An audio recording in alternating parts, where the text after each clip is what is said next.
Good evening, everybody. Welcome to Pop Go the Writers. I don't know what Christmas is, but Christmas time is here. How's everybody going? I hope everybody's had a good Thanksgiving.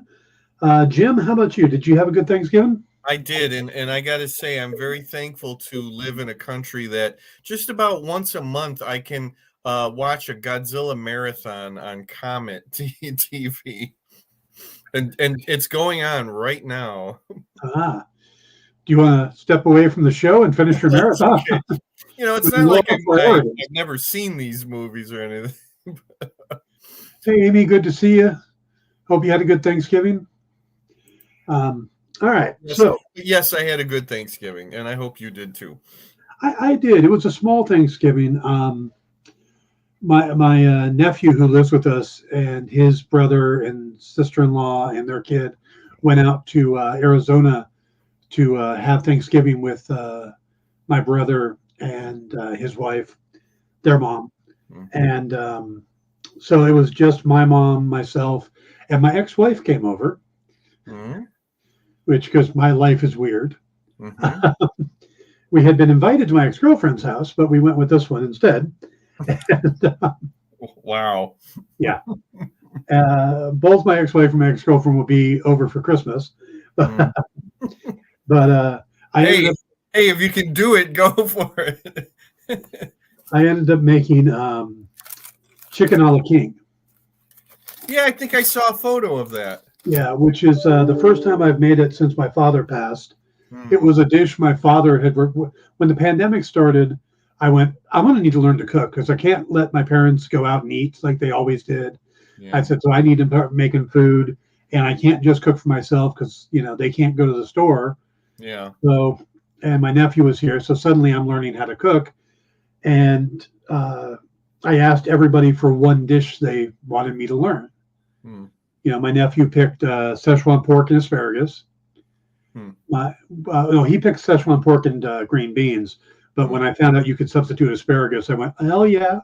My dad picked chicken a la king, and my mom picked, she wanted fried fish. So this week I decided to make all those things.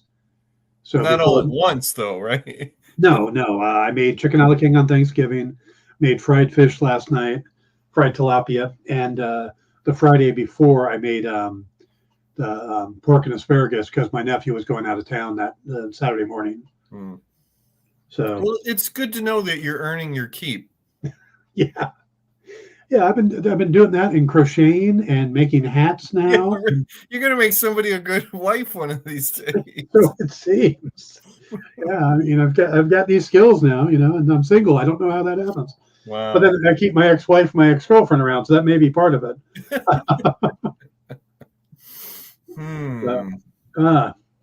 If you had only learned these abilities sooner. Yeah, all this stuff I've learned the last couple of years. Yeah, like crocheting, I just learned in February, and I've made like 3 small blankets, 3 scarves, a hat. Well, that last photo you put up of that set, I mean, it almost made me want to order one right there and then. I almost contacted you and said, where can I put my order in? I'm actually thinking very nice. I think I'm going to start doing that. I've got some extra yarn and whatnot that I'm going to start putting some sets together and making them available. The heck with writing, Dan. I think this is your calling. Yeah, well, I'm like I said, I've been picking up yarn and stuff like crazy. So, who'd have thunk it? Yeah, I know. This is Lisa, my ex girlfriend. She's my best friend too, so I should say stop calling her ex-girlfriend. She's the one that got me into crocheting now, and now I crochet more than she does. You ought to start doing some genre-themed crocheting projects, and then it'll all come together. I may do that. I may figure out how to do that because that's a little trickier. Yeah, sure. Make little Grogu's. you'd be rolling in it, man. I've got a kit that Lisa's kids bought me, and it's to make little Marvel figures about this big that you crochet. And I Mm-hmm. haven't done it yet, but I'm going to. Okay. So if I I start want to. making those, I want a stingray, please. I'll see what I can do. Okay, good. Thanks. Yeah, Appreciate it. I'll have to figure out the pattern for a stingray. But Okay. let me. Somebody somewhere in this wonderful wide world has made a stingray crochet pattern. You know I'm, I'm, damn I'm, well they have. I'm sure they have. I would not be surprised. But Would not be surprised. that's a little tiny yarn, and these big ass hands haven't tried it yet. Okay. But soon, that's going to be a soon project. So, Well, I want a full size, stingray costume that I can wear, but crocheted. Come on, the wings, you could totally do that, oh yeah. The hood. Yeah. Yep. I'll see what I can come up with. I'll need measurements, and I'll need Okay. I'll let you know how much yarn I'm going to need. So, Okay. Lots of red and white yarn. yes. Yeah. Mm. All right, let's go ahead and get off of the crocheting. Okay. Oh, Well, we got the Marvel theme though. At least there's that. yeah. What's funny is during the week, I when I do the Dan Wickline show, I do a cold open, and I usually just joke around or Mm. And one day I did okay, and I had my crocheting like today I'm going to show you an extended single crochet. The difference here is you do one extra loop over. So let me show you how it's. And then I went, oh wait, you guys want to talk Andor? Okay, we'll do that instead. And I just tossed the thing aside. I came back, and they're all going, we would totally watch you do a crochet show. I'm like, what? You should have said what Andor character would be most likely to start crocheting. Cyril, Yeah. without a doubt, Yeah. Cyril. He's Yeah. that anal. I could see him like. I was thinking of the droid, the like B2, whose name I can never remember. B2 emo. Is it emo or what? B2 EMO. Yeah, B2 that's it. emo. Yeah. So, all right. Do you want to talk Andor first? Yeah, because I'm very excited about Andor. Even right. even though it's over, I'm still excited about it. Okay.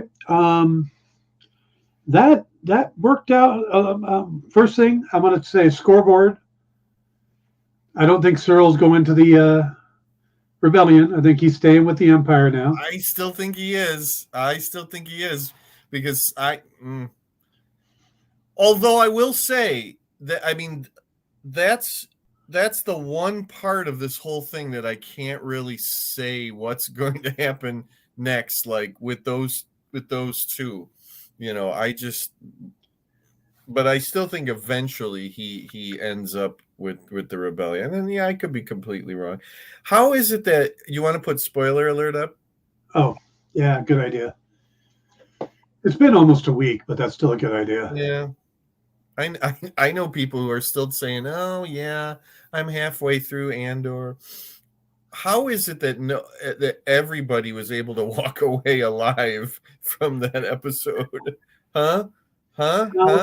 Yeah, that's pretty interesting. Yeah, I thought we would lose somebody. Well, we did lose that one guy who runs the junkyard. Oh, okay, sure. Yeah, I guess. Yeah, he counts. Yeah. Yeah. Even though I couldn't tell you what his name is or anything, but I Purgo? mean, huh? I think it's Purgo.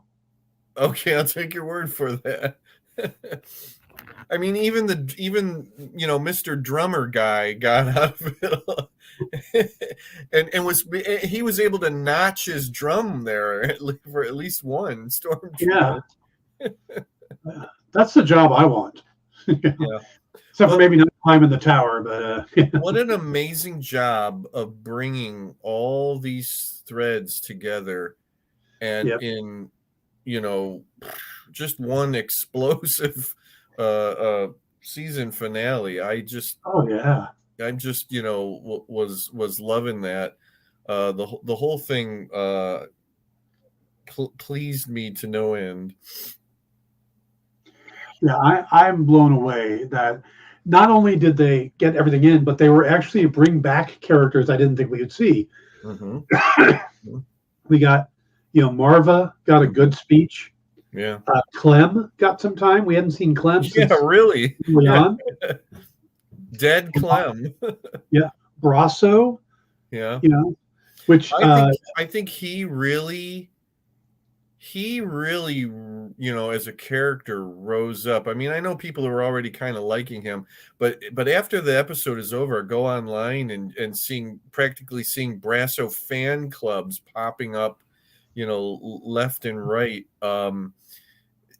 That was really something, and the best part is he uses her brick and just starts smashing people around. Oh yeah. I'm sure that was planned. My only problem with Brasso is that I'm a fan of Only Murders in the Building, and Steve Martin's character Charles Hayden Smith or whatever, hit the TV show he was in, and they start redoing is Brasso. So every time I hear Brasso, I think of Brasso. Oh, like, okay, yeah. Are we crossing universes here? I think is Martin Short going to show up soon? Right. But I was blown away by that finale. I really was. I love the fact that the theme song for the show is the funeral dirge. Yeah. Yeah, just amazing. Yeah, that was awesome. I loved how they brought everybody into it, and the tension. I mean, this show has been ratcheting up tension every episode, but this was, I keep likening it to Shawshank, and that comparison, I still think that's a great comparison at this point, because it felt that tense. Yeah. What do you feel surprised you the most? Like that you just weren't expecting, just kind of came out of left field. I think that's the thing, is that maybe what you mentioned about nobody died. Yeah. But it felt right. All the characters felt like they were in character. There was nothing that just leapt out of character. Cinta killing the guy, the fact that Luthen mainly just watched and then got the hell out of there. The cool thing about that is that here's Mr. I'm trying to get these different things going and everything, and then he witnesses a rebellion that he had nothing to do with. And I mean, I assume he had to be pretty happy, but in, deep down inside, was he a little bit jealous because he didn't have anything to do with that? I mean, it just literally happened, for the most part. But I thought that was really wonderful. That he goes there for one reason, and he gets a bonus rebellious act. I don't know. I think that part of the rebellion was his, because he recruited Cassian, and Aldhani happened because of him. Yeah. And the reason that everything was ratcheted up empire-wise was because of Aldhani. I know, but what I mean, that actual, fight and everything else. I mean, we assume he did not know Cassian's mother. No. We can't assume that, because he knew Cassian. He wanted to meet Cassian. He had heard about Cassian, but only because Bix told him. No, he knew. I bet he did not know his. He knew all about Cassian. He knew his past. Yeah, and I don't even know if Bix knew all of his past. Yeah, but what I'm saying is, more directly, he did not instigate that little battle. The guy with the bomb, he didn't have anything to do with it. I mean, I don't know what Luthen was expecting, other than he was hoping that he could kill Cassian. Get him out of the way. No, he didn't start it, but it was his actions that did lead to that, because the guy with the bomb blew it up because the guy The one that ran the junk, or the original junkyard owner that worked with Bix, Mm-hmm. was taken in because of the communicator at that Luthen had put there. Sure, sure. So, well, one of the things I was a little surprised about, but I mean, I don't think it was wrong or anything, but that Dedra was on the street, that she went out and got, got onto street level. mm-hmm. And then it's interesting because she paid for it. And you should have seen me. By that point, I was so into it. And she whips out her gun there and then gets the thing, thrown at her head. And she goes down. And here's me at on the edge of my couch going, hit her, come on, get her, punch her again. Like she's a love to hate type person. Well, I was just so glad that she took a few knocks there, because she really deserved a lot more than that. I think she's a perfect embodiment of the ISB and the Empire at that point. Mm-hmm, mm-hmm. And we hear it in Nimic's manifesto that narrates over it, how they're so used to, they assume everybody's in fear, that they've become bloated, they've become cocky. They don't really look at these people as a threat. Mm-hmm, mm-hmm. She sees a rebellion as a threat, but she sees a planned rebellion, not a spontaneous one like this was. Yeah. Though you kind of get the feeling Marva had it planned. Her speech.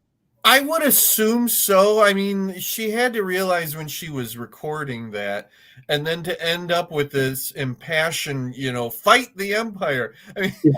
I could just see her ghost kind of being disappointed as she yells that out, and everybody just kind of, looks at the hologram and shrugs and then moves it.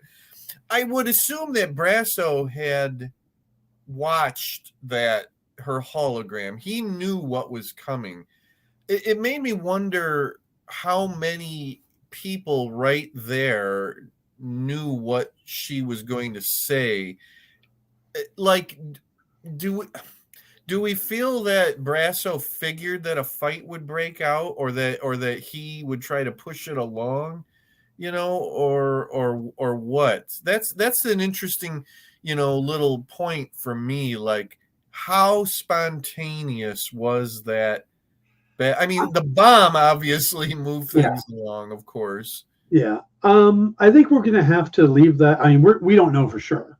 Mm-hmm. My guess is that it was mostly spontaneous, that maybe he didn't know what her recording was going to be, because nobody brought weapons.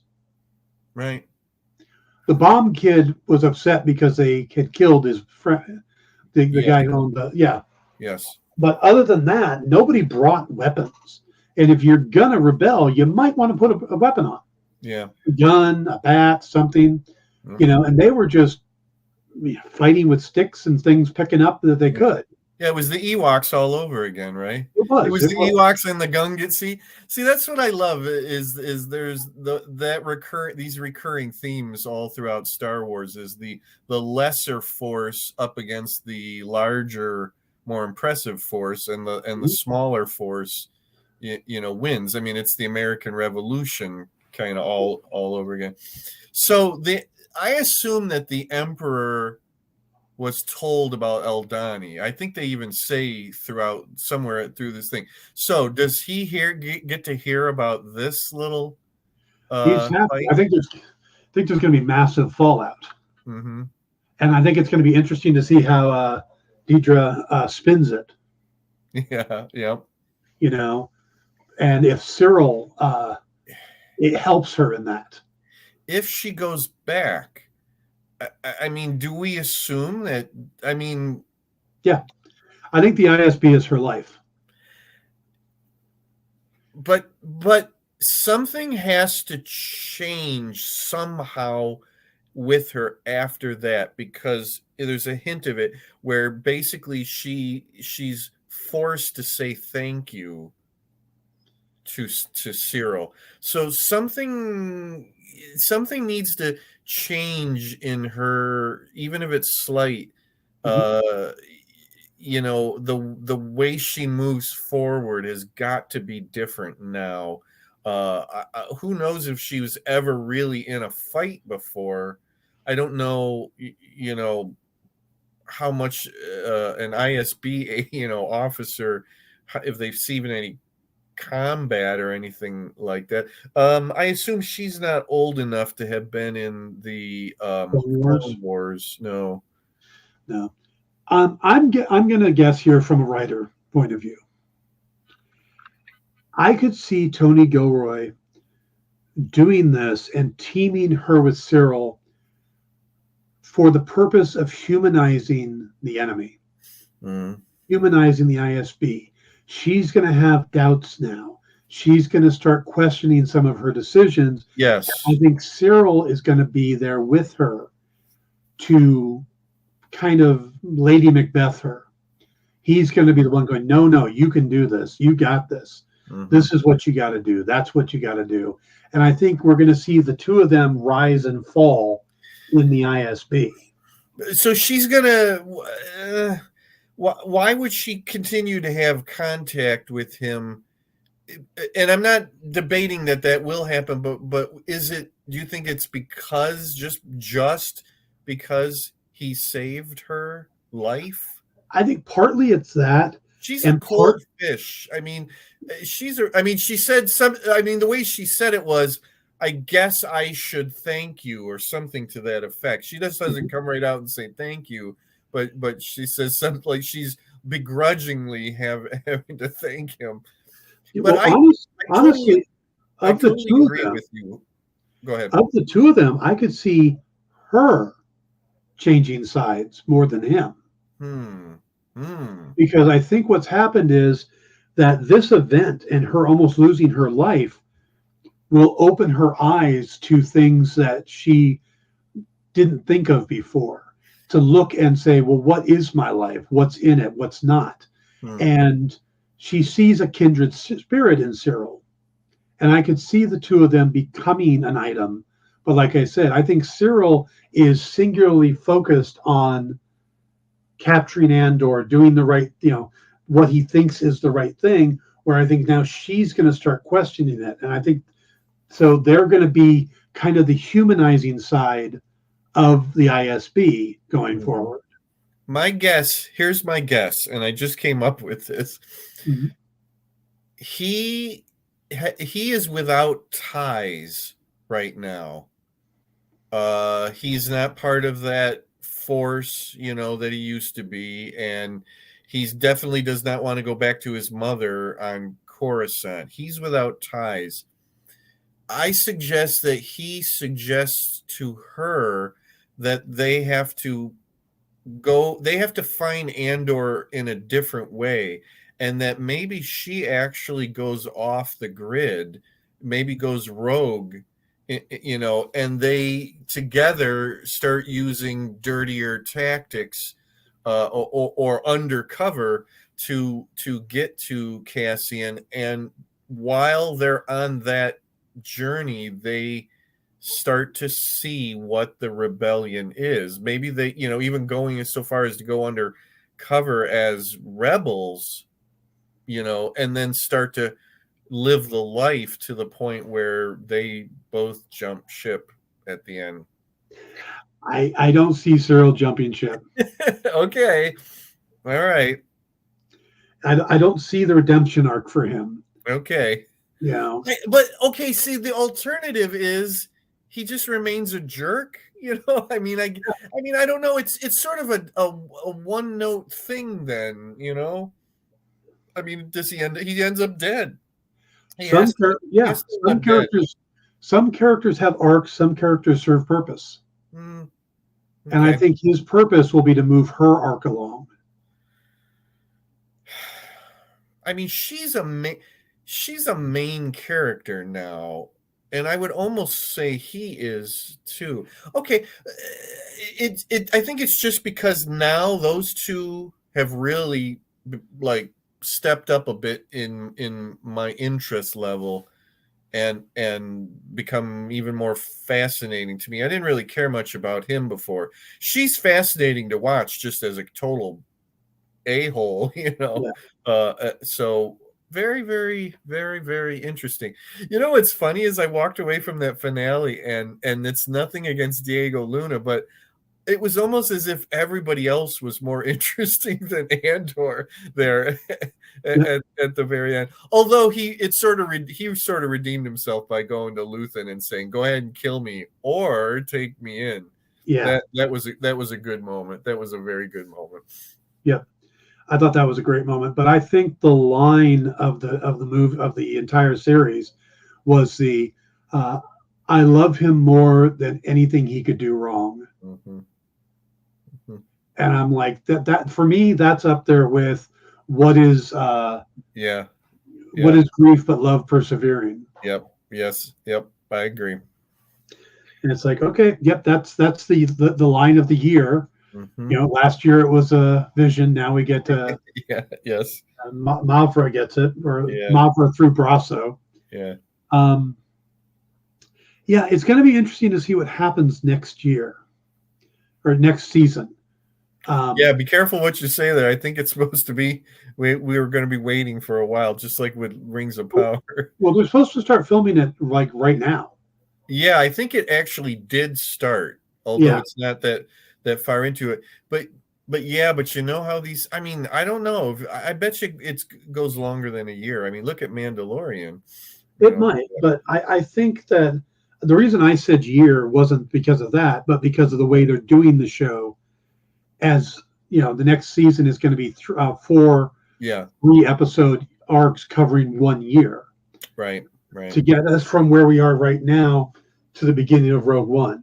Right. So we do have a time jump coming. I'm assuming we're going to have a sort of a time jump. Yeah. You know, but and I think what we did was I think season 1 was pretty much things happening around Andor, where season 2 will be more. He will be more proactive. He will be the protagonist. Yeah, definitely.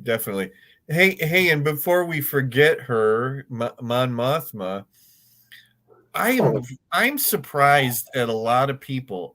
That scene in the car with her husband, it begins, and I got it almost immediately, and then I go online and I see all these people who that went way over their head. Yep. And it's like, no, like the Imperial guys even reinforced that by saying, that's maybe where the money's going. Her husband. She sold out her husband, basically, or not sold him out, but set him up. I love it. Yeah, she throws him under the bus.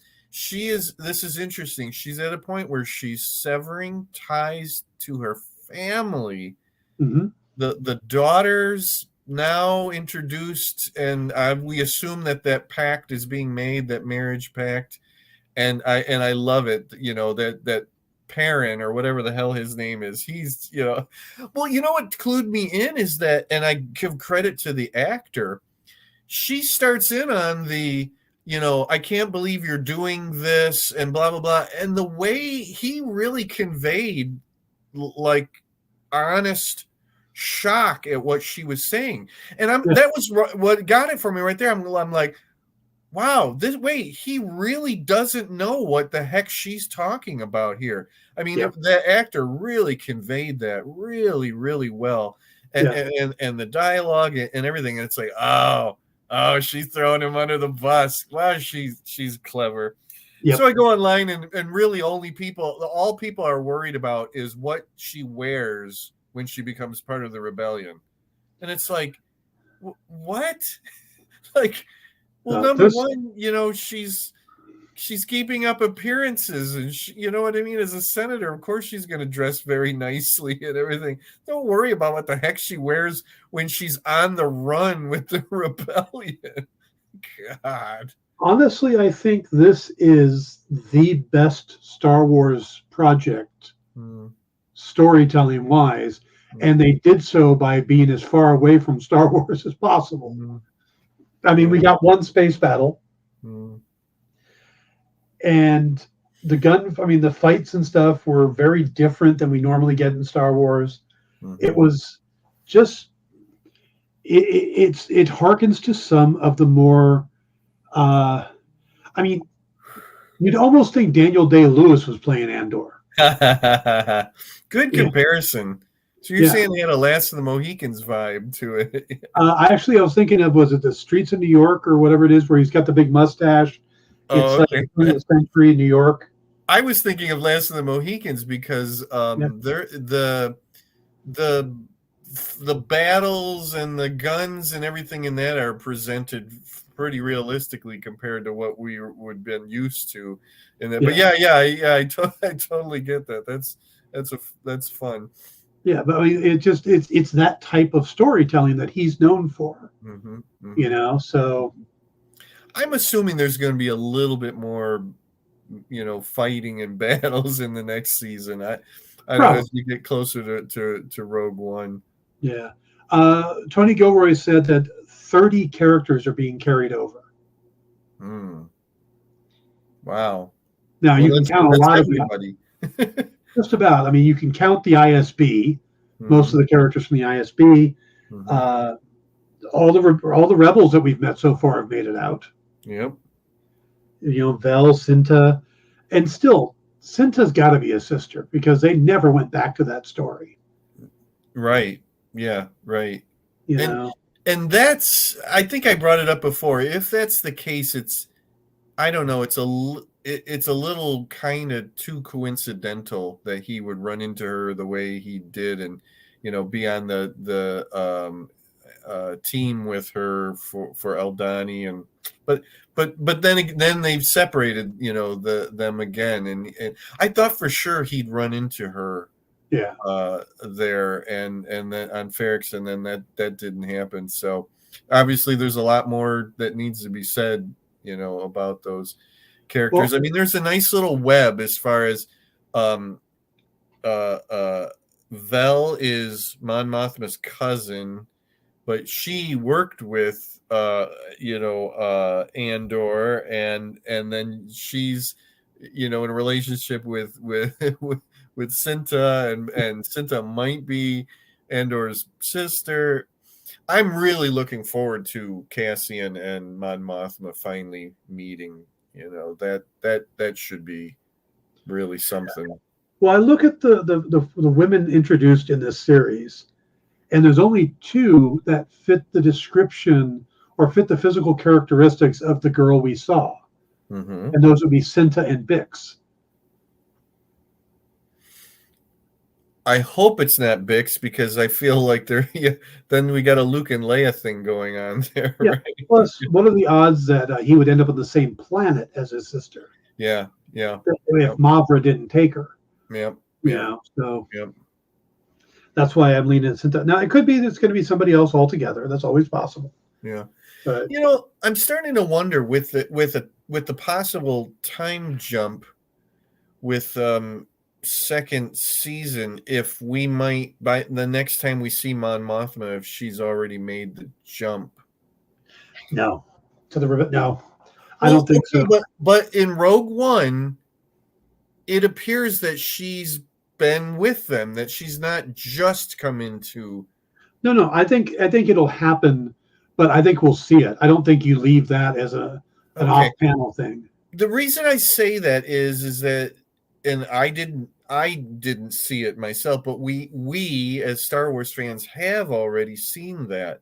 It's in Rebels, as far as I'm aware. So, and I think I brought this up before. It's like, do they just duplicate that whole thing, or do they sort of retcon it? But I have seen some shots and stills and things or whatever where she's in the ship with the other people from Rebels, and I'm to understand that that's when she's finally making the jump. She's escaping her past life to go. So that's going to be interesting if they do that. Maybe show us everything that leads up to it, and then just give us a glimpse of her on the ship with Harrison Dell and all them. Okay. And Kenan and stuff. Okay. So then they'll have to have live actors as those animated. Well, we're probably going to get them in Ahsoka anyway. Yeah. So, well, that'll be interesting. I'm not saying it's not possible. It's just, when you get to these points where you're crossing over that much with the animated show, I know how certain fans are very, very adamant Yeah. about preserving anything that happened in the animated stuff, and if they play with it, because it already supposedly happened with something, and I can't remember what it was. It was in the Tales of the Jedi. I think the last part with Ahsoka when she's at Padme's funeral. Supposedly they said it was somewhat rewritten from what we already knew. Yeah, I've heard some complaining about that too. It's like, oh well. Mm-hmm. I look. Was there anything in the? I want to move on to Guardians next. Yeah, sure. But I wanted to hit one thing. Was there anything in the finale that you didn't like?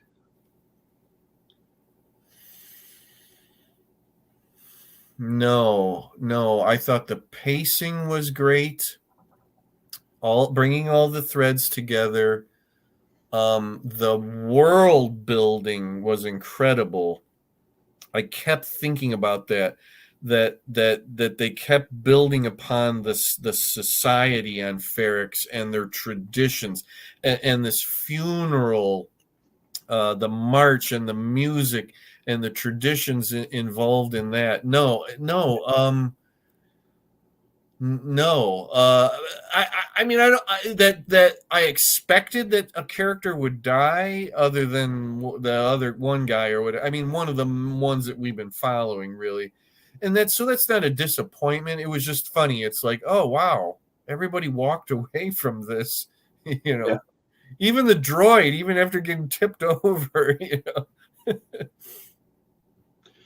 Yeah. What about the post-credit scene?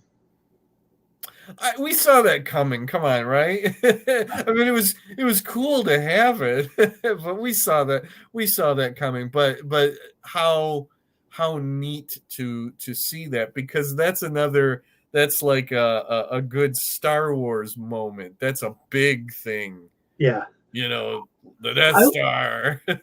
I liked it not because it was an Easter egg or not because it was oh yeah, we're part of Star Wars.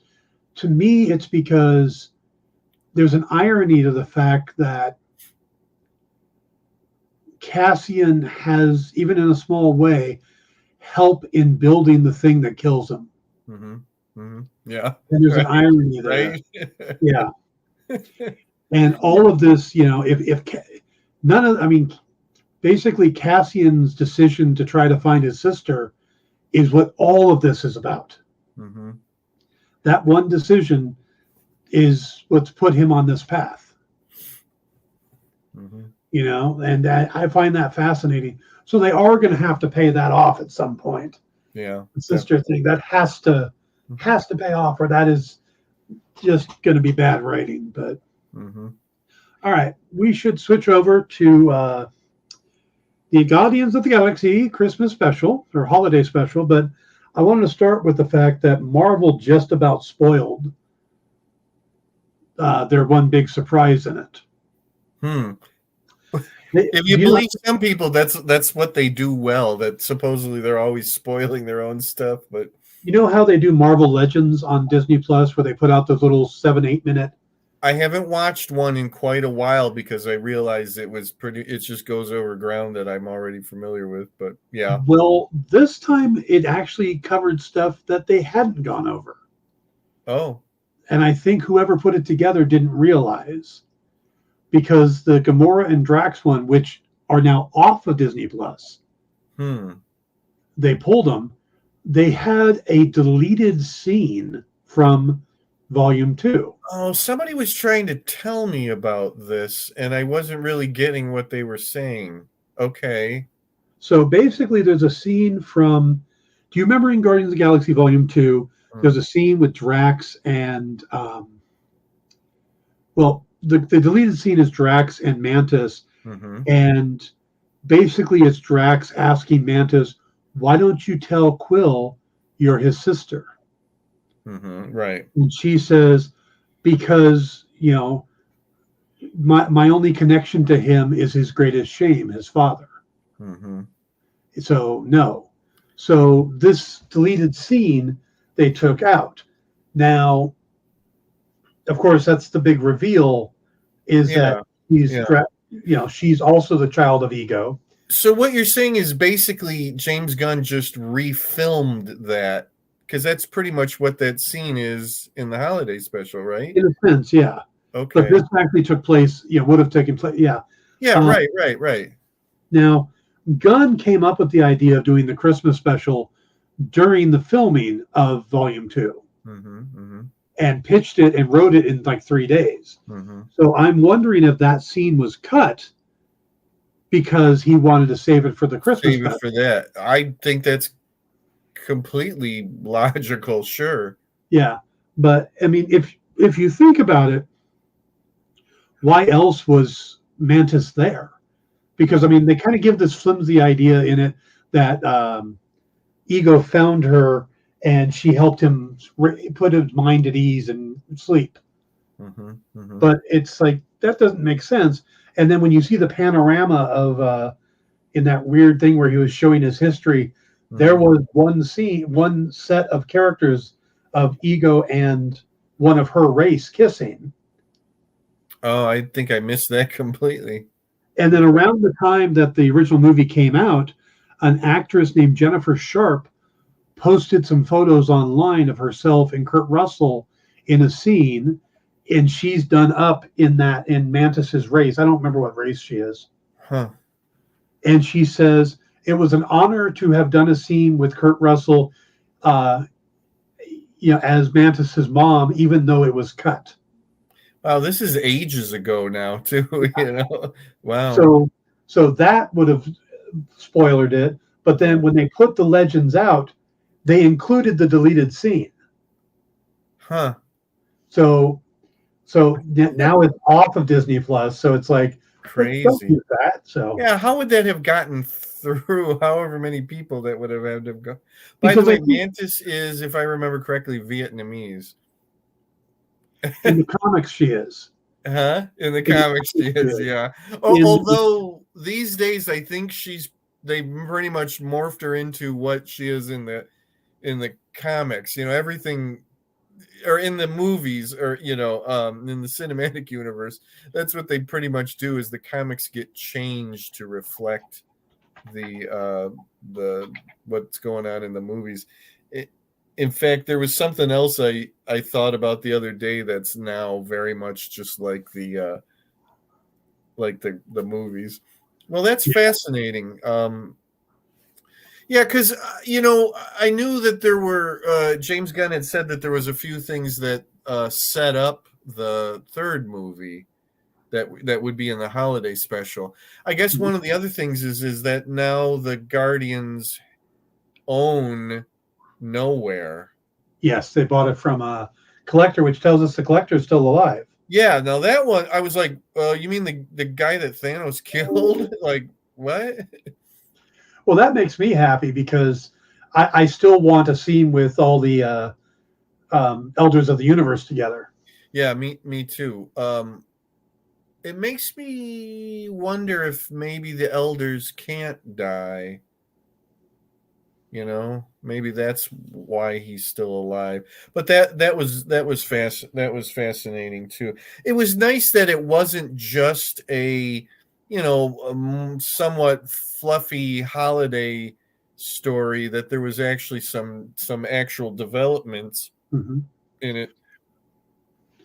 Jay says, did he only keep her alive because she was useful? Yeah, I think that's exactly what it was.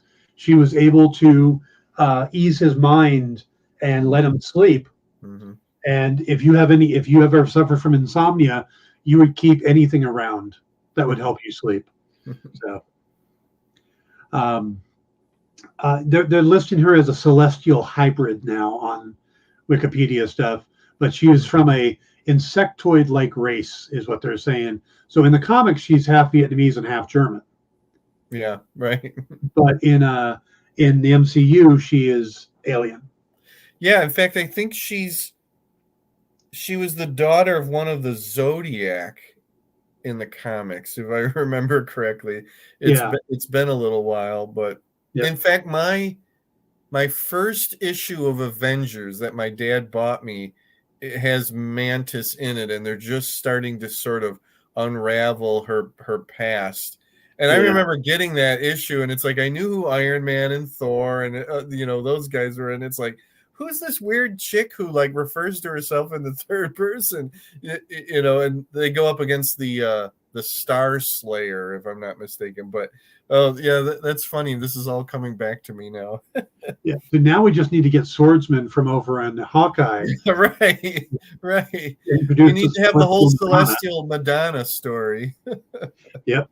So, no, I thought it was interesting that they almost blew the big reveal, but coming out of it, we meet, we get the fact that Cosmo is kind of part of the Guardians now. Yeah, I love that, and it talks now. Yeah, it's a female dog in the movies. It's a male dog in the comics, but it makes more sense to be a female dog because the only Russian dog to be shot into space was the first one, and that was a female dog. Yeah, that didn't come back. A female dog with the name Cosmo. Yeah, actually, I read up on the first dog shot into space, and they lied for a long time. They said originally that the dog had died from lack of oxygen. Uh-huh. So it just had a peaceful thing. In 2002, they finally admitted she died because the heat shields weren't good enough. Oh God. Yeah. Jeez. So yeah, Cosmo's part of it now. I love Nebula's gift to Rocket. Yeah. There's so many questions. She probably got the biggest chuckles out of me. There was a couple different times where Nebula's saying something, and I love that. What does she yell? I'm coming after you, Bacon, or whatever. I give a lot of credit to Kevin Bacon for he was great with this. Yeah. Yeah.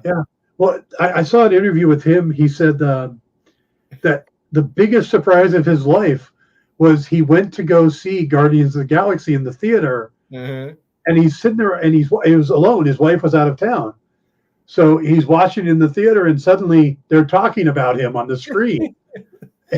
So imagine that. Yeah. So afterwards, he calls up Kira and says, "So Guardians, we're gonna go see it when you get back." There's a little surprise in it. But yeah, I wondered if that was his real wife on the phone. It was Kira. Okay. Yeah. All right. Yeah, his wife is an actress. Kira. Well, I was going to say because she didn't sound like a real person trying to do lines. It sounded like that's what I said. Oh, they just got some actress to do the voice. But yeah, no, they got her to do it. So is that his real house? No, I wouldn't think so. I kept saying no. He would probably say, "Guys, I'll be in this, no problem. I'll have my wife do the voice of her, herself. Not using my house." If I remember correctly, he lives out in a rural area in Middle America. I remember seeing footage of him on big sweeping open areas and stuff. Okay. So, stupid me. I didn't realize he could sing. Oh yeah, he's got the Bacon Brothers. Okay. He and his brother have a band. I'm sorry, I don't follow these things. So, what? Speaking of singing and all of that, this special was almost nothing but music. It's just music after music after music after music. Yep. Now I assume that is a real band, that rock band. The old 97. Okay, it was funny because because I'm like, yeah, this is a real band that they may have made up as aliens. You could, Oh, that guy's arm. The way he was swinging his arm, he can do that normally. It's like, that's just weird. Oh, I thought that was a special effect. No, he can do that. Okay. But yeah, the band's called the Old 97. Yeah, well, right away they're in the credits, and I'm like, oh, okay, this is obviously a band, Yep. What is the deal with Mark Hamill jumping ship and being in the? That wasn't Mark Hamill. I thought that was no, it wasn't. Why is everybody You know, saying that's Mark Hamill? because they all thought it was because he Oh, looked like it. But no, that well, came out. I can tell you who it was. okay. He It's just weird went. because they focus on him, you know. Yeah, yeah. No, Mark Hamill's son Nathan was the first to come out and say, "No, that's not my dad." Huh.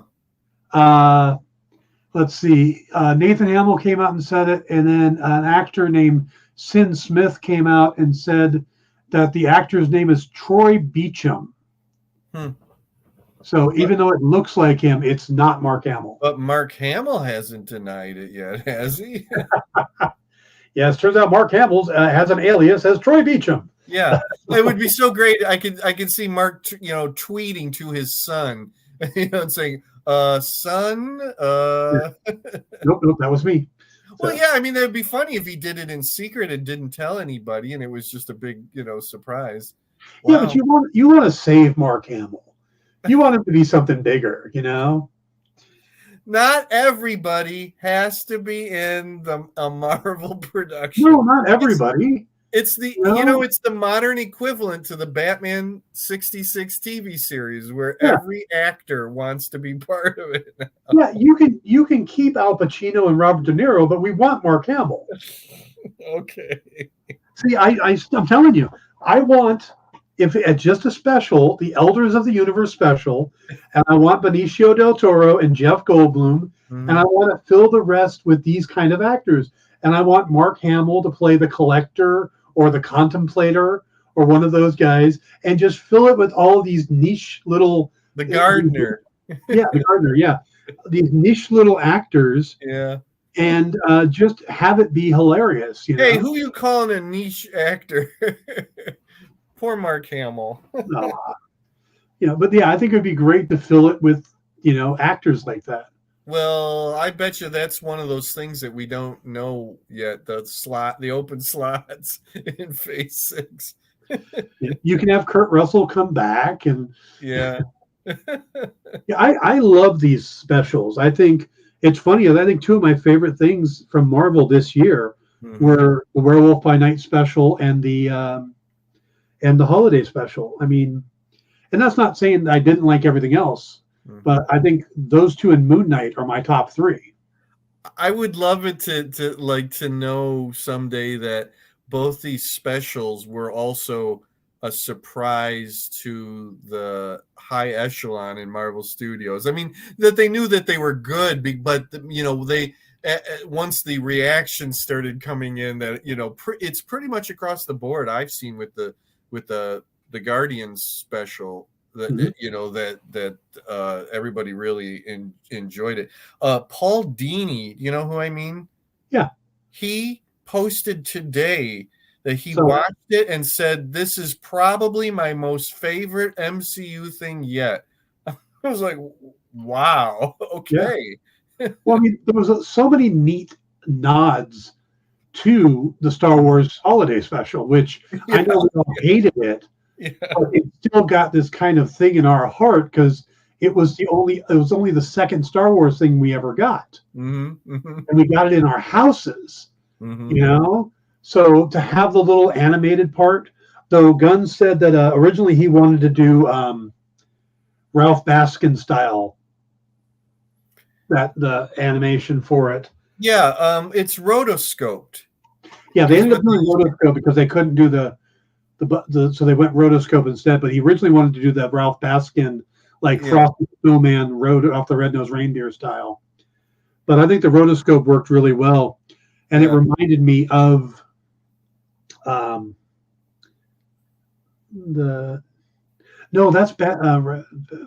Rankin Bass. Ralph Bakshi is Felix the Cat and Wizards and the Lord of the Rings movie. But he did the Boba Fett animated part of the Star Wars special.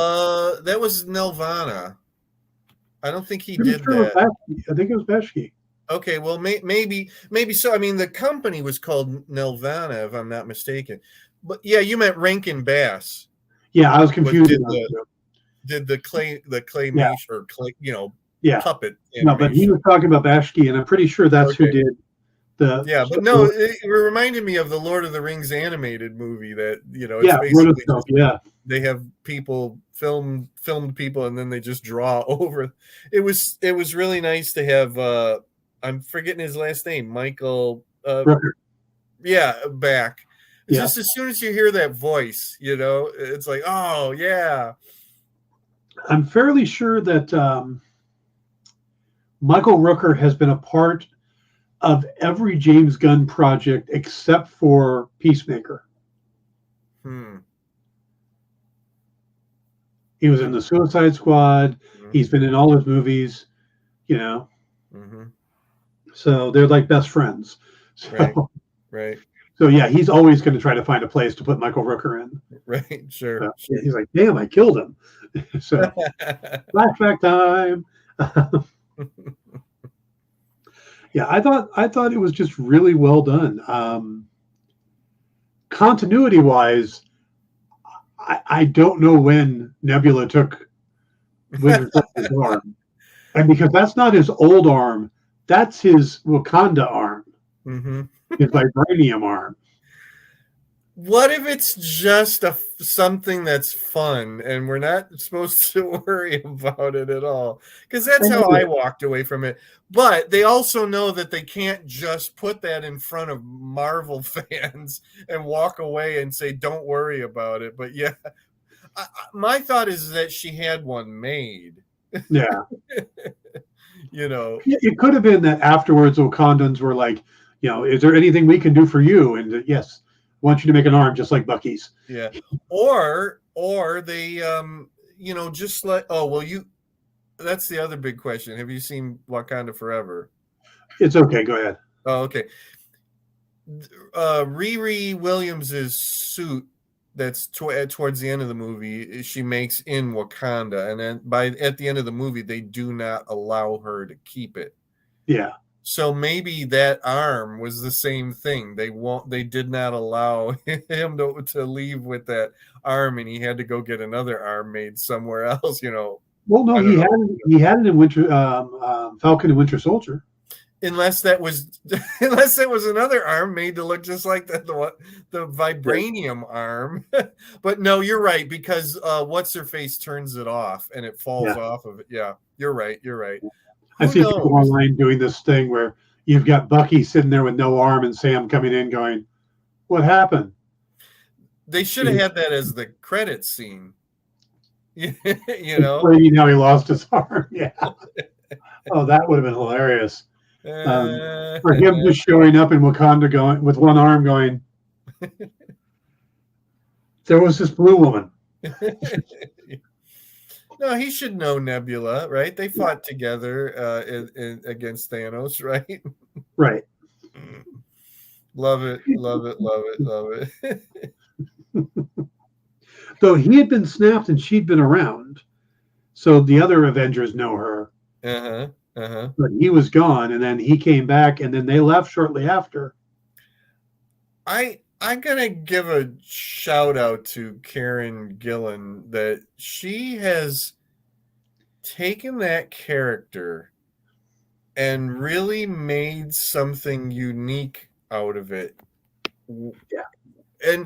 And for the most part was never really supposed to be one of the forefront main characters, but now I find myself looking forward to any little Nebula-ness. Oh, yeah. Because there's something about her delivery. Yeah. And that voice and it seems to me that what she's doing is nothing like the real Karen, at all. I don't know. She's just really, carved out something special in the MCU with it. And I don't know. So if I want to go so far as to say, like, I'd like to have her in her own series or anything like that at all, because maybe too much would be too much, but I'll be looking forward to Guardians 3 to get more to get more Nebula. All right, we're gonna have to wrap it up there, but I have one last thing to say about the special, which is I have massive respect for James Gunn resisting giving Kevin Bacon a dance scene.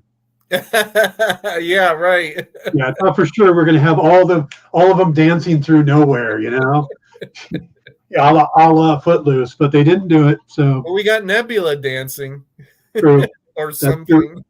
And he's supposed to be back at Easter. So Okay, right, right, all right, guys, right. we got to wrap it up there. I hope everybody had a great holiday. We will be back next week talking about who knows at this point. Go and watch the damn Black Panther movie. If I had enough time to go for a 2 hour and 40 minute movie, I would. So Look, you take that much time out of your crocheting and go and see the movie. Jeez. we'll come up with something for next Come on, week. it's like homework for this show. I know, but this is going to be. I have my other surgery on Friday, so most of my week is Okay. booked up. Okay, geez. Priorities, Dan. I know. Priorities. Yeah. All right, guys. Have a great week. We will see you next time on Pop Go the Writers. Take care, everybody.